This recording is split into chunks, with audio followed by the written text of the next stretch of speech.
ვიზუალური ბრენდინგის სპეციალისტები, ძმები გიორგი და შოთა მიქაიები ჩვენ სიუჟეტში.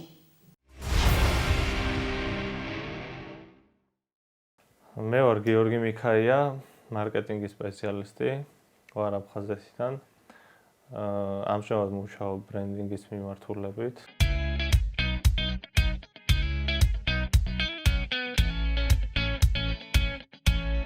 ვიზუალურ ბრენდინგით ვარ ძირითადად დაკავებული, რაც გულისხმობს კომპანიების ვიზუალური კომუნიკაციების შემუშავებას, ეს არის მარკეტინგის სფერო უფრო, რაც ითვალისწინებს კომპანიების ვიზუალურ სტრატეგიის აგებას, მომხმარებელთან ვიზუალური ურთიერთობების დალაგებას და ასე შემდეგ. ამ შედის ლოგო, საფირმო სტილი, სხვადასხვა კორპორატიული სტილის ელემენტები.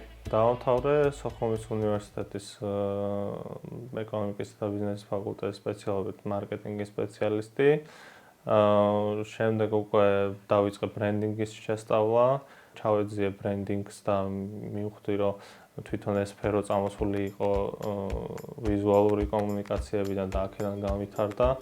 ამ ჩაძიების შედეგად აღმოვაჩინე ჩემთვის უფრო ბევრად საინტერესო მიმართულება, რაც გულისხმობს ამ ვიზუალურ კომუნიკაციებს და უკვე გადავერთე კონკრეტულად ამ მიმართულების შესწავლაზე. აქედან გამომდინარე დღემდე დაკავებული ვარ უკვე წლებია ამ მიმართულებით და ძალიან მომწონს. ჩემი უმცროსი ძმაც ასევე დაინტერესდა ჩემი ბრენდინგის სფეროთი და ამ მიმართულებებით, გრაფიკული დიზაინით და ნენელა უკვე თვითონ დაიწყო ყველაფრის შესწავლა, როგორც მე მომიწია თავის დროზე, ვინაიდან თბილისში ზოგადად ნაკლებობა არის ამ სფეროში სასწავლო დაწესებულებების, ამიტომ მანაც პრაქტიკით დაიწყო, შეისწავლა თვითონ და დღეს უკვე ამ მიმართულებაზე მუშაობს. მე ვარ შოთა მიქაია, ვარ 19 წლის, ვსწავლობ თბილისის სახელმწიფო უნივერსიტეტში ეკონომიკისა და ბიზნესის ფაკულტეტზე. იქიდან გამომდინარე, რომ ჩემი ძმაც ამ სფეროში მოღვაწეობს, ბავშვობის ასაკიდან, როდესაც ხედავდი მის ინტერესებს, მეც გარკვეულწილად დავინტერესდი ამ სფეროთი და გადავწყვიტე მეც შემესწავლა და ვეძებდი სხვადასხვა რესურსებს ამ სფეროს შესასწავლად. ვფიქრობ, რომ მას აქვს დიდი პოტენციალი, ვინაიდან არის ძალიან შრომის მოყვარე, უკვე მიღებული აქვს მონაწილეობა რამდენიმე კარგ პროექტში, რომელიც წარმატებულია დღეს და ამ სფეროს განვითარებასთან ერთად შეუძლია მასაც, რომ განვითარდეს, შეისწავლოს ეს საქმე, მიიღოს გამოცდილება და გახდეს პროფესიონალი თავის სფეროში. გიოს საქმიანობამ დიდი გავლენა იქონია ჩემს შემდგომ განვითარებაზე და სწორედ ამიტომ ის ყოველთვის ერთვებოდა ჩემს საქმიანობაში, ყოველთვის მაძლევდა რჩევებს და მეც სულ ეკითხებოდი, მაინტერესებდა მისგან აზრი. საქართველოში ეს მიმართულება ეხლა ვითარდება და არ არის ასე ვთქვათ განვითარებული. მანამდეც არსად არ ისწავლებოდა კონკრეტულად, ამიტომ მომიწია მე თვითონ შემესწავლა ინტერნეტის საშუალებით, სხვადასხვა მასალებს ვიძიებდი, სხვადასხვა პროექტები მქონდა ამ მიმართულებით, საიდანაც უკვე მე თვითონაც გამოცდილება მივიღე, დავიხვეწე, სხვადასხვა ონლაინ კურსები გავიარეთ, მუშაობდი მარკეტინგის სპეციალისტად. ამის მერე უკვე ჩემი ასე ვთქვათ საქმიანობითაც გადავერთე უკვე იმ სფეროში, რაც მაინტერესებდა და მუშაობდი ონლაინ კაზინოების მიმართულებით ვიზუალურ ბრენდინგის სპეციალისტად დაახლოებით 6 წლის განმავლობაში. პარალელურად მე თვითონ გავაკეთე სტუდია ბრენდინგის, სადაც ვიღებ პროექტებს, ვხუთავ კომპანიებს და ვულაგებ ამ ვიზუალურ კომუნიკაციებს და მათ ბრენდინგის სტრატეგიებს. დიზაინის სფეროში რაღაც გარკვეულ ნამუშევრებს ვათვალიერებდი სხვა უცხოელი ადამიანებს, რომლებიც ინტერნეტში ხედავდნენ და ვაფასებდი, მე თვითონ ვცდილობდი იგივე გავეკეთებინა და მე უკვე როცა ინდივიდუალური სტილი ჩამომიყალიბდა, მივიღე რაღაც გარკვეულ პროექტებში მონაწილეობა. რის შედეგადაც დავინტერესდი უფრო ამ სფეროთი, რადგან ძალიან მომეწონა ეს მუშაობის პროცესი. მუშაობის პროცესის შედეგად უფრო და უფრო სხვადასხვა ამ სფეროს სხვადასხვა ნაწილებს ვიკვლევდი და საბოლოოდ მივედი იქამდე, რომ ახლა ვმუშაობ სამხმარებლო ინტერფეისებზე, რაც გულისხმობს სხვადასხვა მოწყობილობებზე არსებული აპლიკაციების გარე დიზაინს, დაუშვათ მენიუ იქნება ეს თუ სხვადასხვა ვიზუალი. მუშაობის პროცესი არის ძალიან საინტერესო, ვინაიდან მე თვითონაც მაქვს ჰობი გრაფიკული დიზაინი და ბოლომდე ვარ ჩართული პროცესში. არა მარტო კომუნიკაციების შემუშავება და გეგმა, ასევე ჩართული ვარ თვითონ უშუალოდ დიზაინის შემუშავების პროცესშიც. ეს ყველაფერი ძალიან საინტერესოა, არის დაკავშირებული სხვადასხვა კვლევებთან, გამოკითხვებთან, შემდეგ უკვე დიზაინის და ვიზუალური მახასიათებლების შემუშავების პროცესთან. რაც არის უფრო შემოქმედებითი სფერო და ჩემთვის ძალიან საინტერესოა. მონაწილეობა მივიღე ერთ-ერთი ბანკის კონკურსში, სადაც უნდა დაგვემზადებინა ბარათის დიზაინი, რომელიც შემდგომ გამოიყენებოდა ბანკის მიერ და ამ კონკურსში გავიმარჯვე, რის შედეგადაც დღესდღეობით უამრავი ადამიანი ატარებს ამ ბარათზე დატანილ დიზაინს.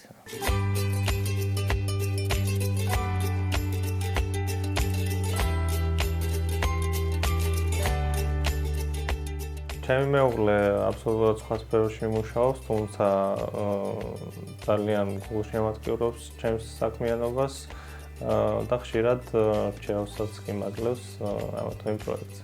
მქონდა წარმატება ეროვნული ინტერნეტ საიტების კონკურსში დავიკავე პირველი ადგილი, ამის შემდეგ იყო სხვადასხვა ლოგოს კონკურსები, სადაც გავიმარჯვე და ვფიქრობ, მომავალში უკვე საერთაშორისო კონკურსებში ჩავერთვები ამ მიმართულებით. ზოგადად ჩემი მიზნები უფრო დაკავშირებულია ბიზნესთან, გლობალურ ბიზნესთან. ჩემ ძმასთან ერთად ახლა წამოვიწყეთ ახალი საკუთარი ბრენდის შემუშავება. საწყის ეტაპზე გვაქვს ყველაფერი და ვფიქრობ, ამ სფეროში ვიპოვი საკუთარ თავს.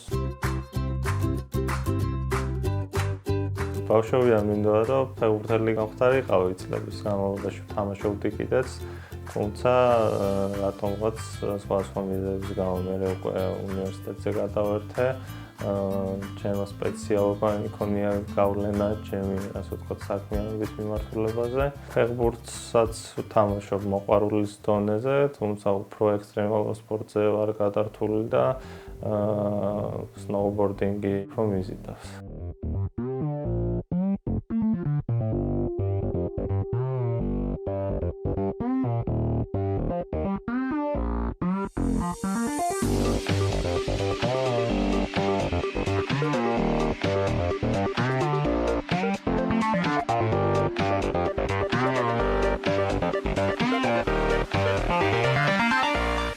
ექსტრემალური სფერო ჩემთვის ძალიან ახლოა და მით უმეტეს მთა, სადაც შეიძლება გონება დაასვენო, განიტვირთო, უკვე ახალი აზრები მოიკრიბო და შემოქმედებით სფეროს ძალიან ეხმარება ესეთი ადგილები და გარემოებები.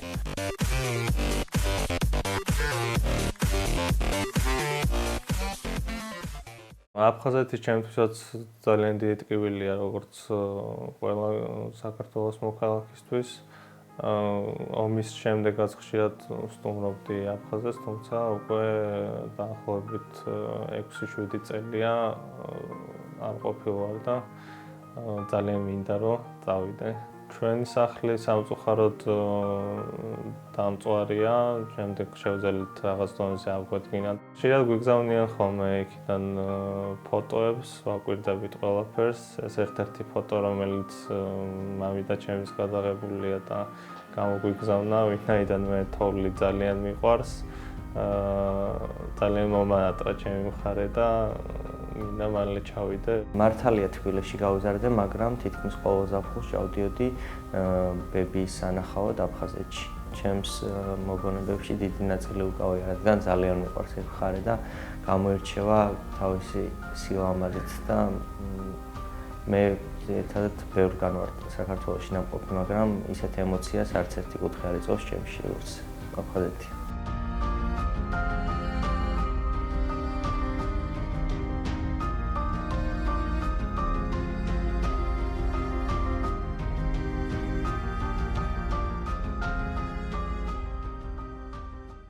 ჯერ არ ვარ ჩამოყალიბებული ბოლომდე რა მინდა და ყოველთვის ვცდილობ ახალი სფერო მოვიძიო, ყოველთვის ვცდილობ საბაზისო ცოდნა მივიღო ნებისმიერი სფეროდან, რომ გადავწყვიტო საბოლოოდ სად მინდა ვიყო და რა გავაკეთო. ყველაფერი რა თქმა უნდა დაკავშირებულია ძალიან დიდ შრომასთან და ახალგაზრდებს ურჩევდი, რომ მუდმივად იყვნენ მოძრაობაში, მუდმივად ეცათ რომ გაიგონ რაღაცა ახალი შეეხონ ახალ სფეროებს, მიიღონ გარკვეულწილად ყველა მიმართულებით გამოცდილება და თვითონაც იპოვიან საკუთარ თავს, იპოვიან საქმიანობას, რომელიც მათ სიამოვნებას მიანიჭებს და გახდებიან წარმატებულები თავიანთ სფეროებში.